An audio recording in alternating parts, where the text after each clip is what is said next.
محرم تعزیہ کے حوالے سے آپ کو سنا رہا ہوں، سننے کے لیے تیار ہے؟ ہاتھ اٹھا دیجئے انشاءاللہ۔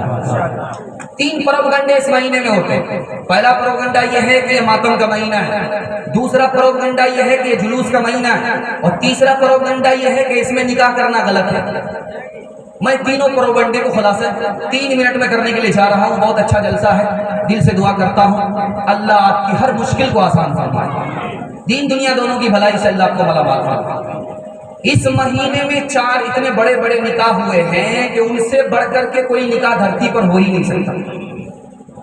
حضرت صفیہ رضی اللہ عنہا سے نکاح ہمارے نبی نے اسی مہینے میں کیا، محرم کے مہینے میں۔ دوسرا نکاح دکھانے کے لیے جا رہا ہوں، فاطمہ چہیتی بیٹی، رسول اللہ کی آخری بیٹی فاطمہ کا نکاح علی سے ہو رہا ہے، محرم کا مہینہ۔ تیسرا نکاح دکھانے کے لیے جا رہا ہوں، آسمان پر 2 نکاح ہوئے۔ پہلا نکاح نبی کا ہوا ہے حضرت زینب سے آسمان پر، دوسرا نکاح ہوا ہے حضرت عثمان کا حضرت رقیہ سے آسمان پر۔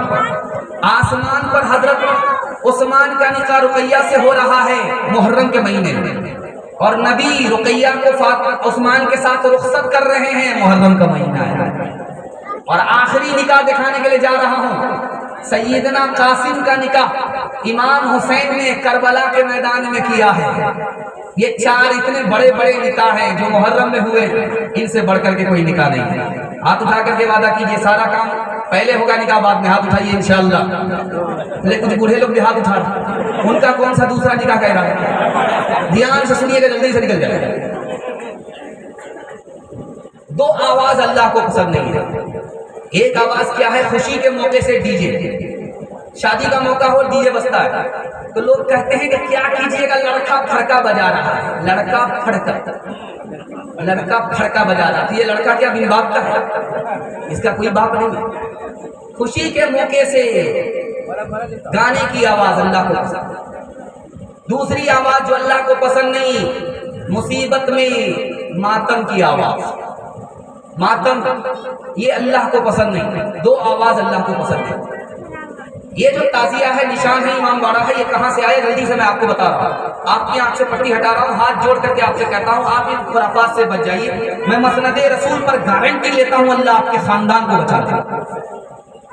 اگر آپ بہ گئے تو آپ کا خاندان تہس نہس ہو گئے۔ اگر آپ نے عقل کا ناخن لے لیا تو آپ کو خود اللہ بچائے گا، آپ کے خاندان کو محفوظ فرمائے گا۔ یہ آیا کہاں سے؟ ہجرت کے 352 سال کے بعد معیز الدولہ نجف کا بادشاہ، اس نے لوگوں میں اعلان کیا کہ میری کرسی خطرے میں ہے، حسین کی تعزیت کا سہارا لینا ہوگا۔ کالی پٹی باندھ کر نکلو، دکان بند کر دو، جلوس میں شامل ہو جاؤ، عورتوں کو چہرہ پیٹتے ہوئے نکالو۔ کرسی خطرے میں پڑ گئی، سیاست کے لیے جلوس نکلا۔ 352 سال کے بعد یہ جلوس نکلا۔ اور ہندوستان میں کیسے آیا آپ کو سن کر حیرت ہوگی۔ تیمور بادشاہ ہندوستان کا بادشاہ تھا، 1880 ہجری میں یہ بغداد جاتا تھا، بیمار پڑ گیا۔ حضرت حسین کی قبر کی زیارت کے لیے جاتا تھا، بیمار پڑ گیا۔ ان کے وزیروں نے کہا کہ آپ کو وہاں جانے کی ضرورت نہیں ہے، اس قبر کو یہاں منگا لیتے۔ اس لیے آپ دیکھیں گے امام باڑہ ہوتا ہے۔ یہ امام باڑہ نہیں، یہ ایمان بگاڑا۔ آپ امام باڑہ دیکھیں گے، وہ قبر کی کاپی ہے جو 880 سال کے بعد ایران سے بغداد سے منتقل ہو کر کے ہندوستان میں۔ ایک مثال ہے، پیغام ختم کر رہا ہوں۔ لکھنؤ کا آپ نے نام سنا ہے، یہاں شیعہ لوگ رہتے ہیں، جلوس نکالتے ہیں۔ میں ہاتھ جوڑ کر کے آپ سے کہتا ہوں اگر آپ شیعہ ہیں تو میں آپ کو خود اجازت دیتا ہوں جلوس نکالنے کی۔ اگر آپ ٹناٹن سنی ہیں، ٹناٹن جو بندی ہیں، تو آپ کو میں کبھی اجازت نہیں دے سکتا۔ آپ دورنگی مت بنیے، آدھا ادھر آدھا ادھر مت جائیے، کنیا کے بھی محمود اٹھا کے بھی، آدھا ادھر آدھا ادھر۔ آپ رہیے، شیعہ ہے تو نکالیے، کون منع کرتا ہے؟ لیکن سنی ہے تو شیعہ کیوں بن رہے؟ یہ میں آپ کو بتانے کے لیے چاہ رہا ہوں۔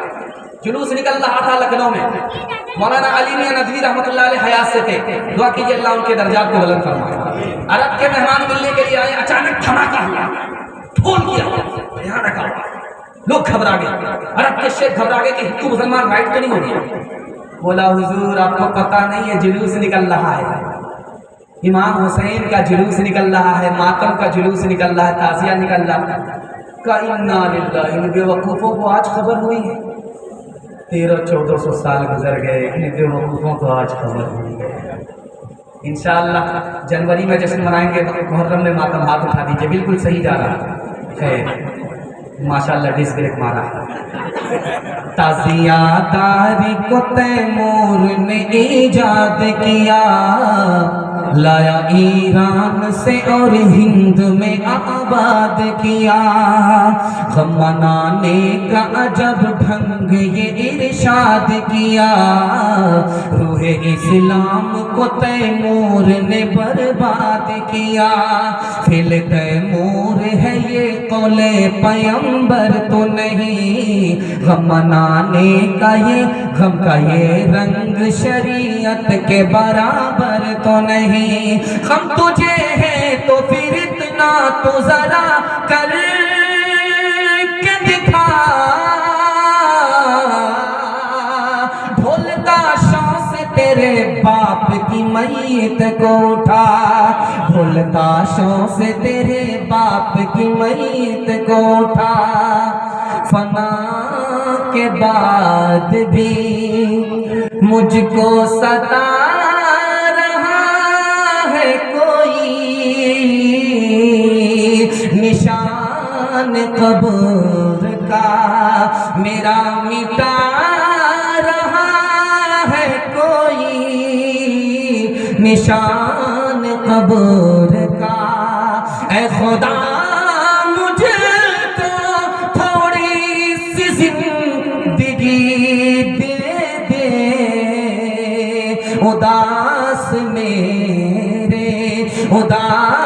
میرے جنازے سے جا رہا ہے کوئی، فنا کے بعد بھی فرشتے عرش سے لالا کے پھول برسائیں، شہید ناز کو دولہا بنا رہا ہے کوئی، فنا کے بعد بھی۔ جلدی سے دو پیغام لگے، ماں بیٹا کے حوالے سے، میاں بیوی کے حوالے سے جلدی سے مکمل ہو جائے گا۔ امام حسن کے حوالے سے پیغام باقی رہ گیا، علی اور فاطمہ کے حوالے سے پیغام باقی رہ گیا۔ سننے کے لیے تیار ہیں؟ ہاتھ اٹھائیے انشاءاللہ، آنکھ بند کر کے سنیں گے، ہاتھ اٹھائیے انشاءاللہ۔ آنکھ بند کریں گے ڈبہ غائب ہو جائے گا، ذرا دھیان سے سنیے گا، جلدی سے نکل جائے گا۔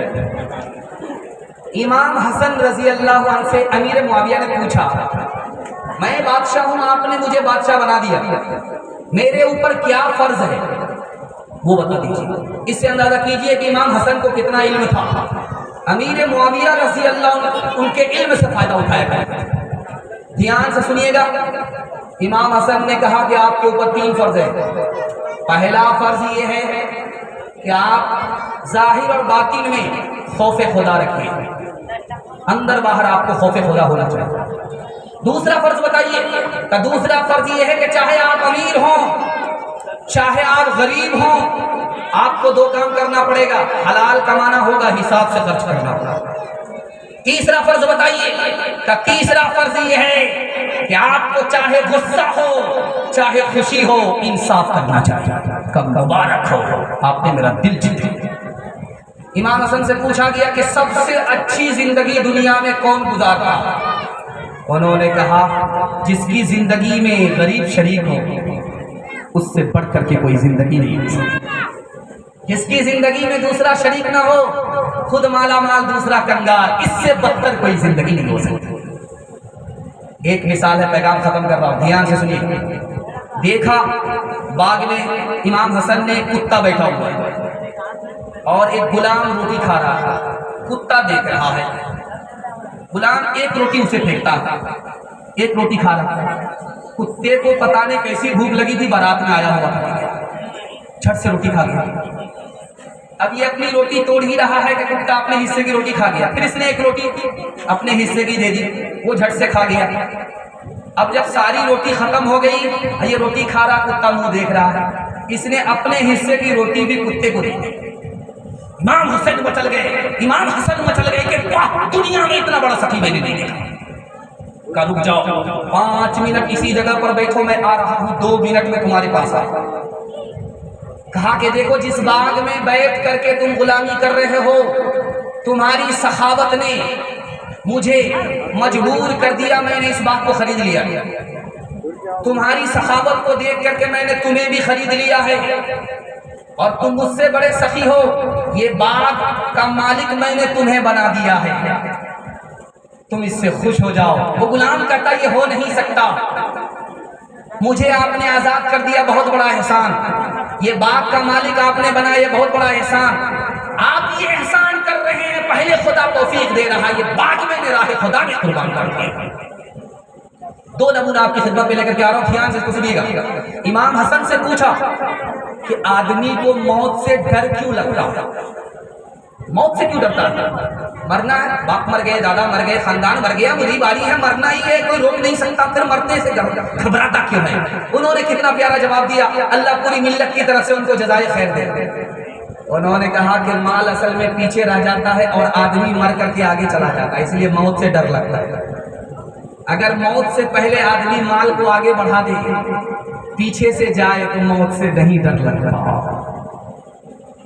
امام حسن ہیں انتقال فرما رہے، امام حسین کو بلایا، کہا مجھے ڈر لگتا، تو کہا کہ آپ نواسے رسول ہو کر کے موت سے گھبرا رہے ہیں؟ کہا 2 وجہ سے گھبرا رہا۔ اب پہلی وجہ کیا ہے؟ پہلی وجہ یہ ہے کہ میں وہاں جا رہا ہوں جہاں کبھی نہیں گیا، اس لیے گھبرا رہا ہوں۔ دوسری وجہ یہ ہے کہ میں اس کو دیکھ رہا ہوں جس کو آج تک نہیں دیکھا، فرشتہ نظر آ رہا ہے، اس لیے گھبرا رہا ہوں۔ ہاتھ اٹھا کر کے وعدہ کیجئے، موت سے پہلے موت کی تیاری کریں گے، ہاتھ اٹھائیے انشاءاللہ۔ دوسرے کا کھائیں گے اپنا بچائیں گے، ہاتھ اٹھائیے انشاءاللہ۔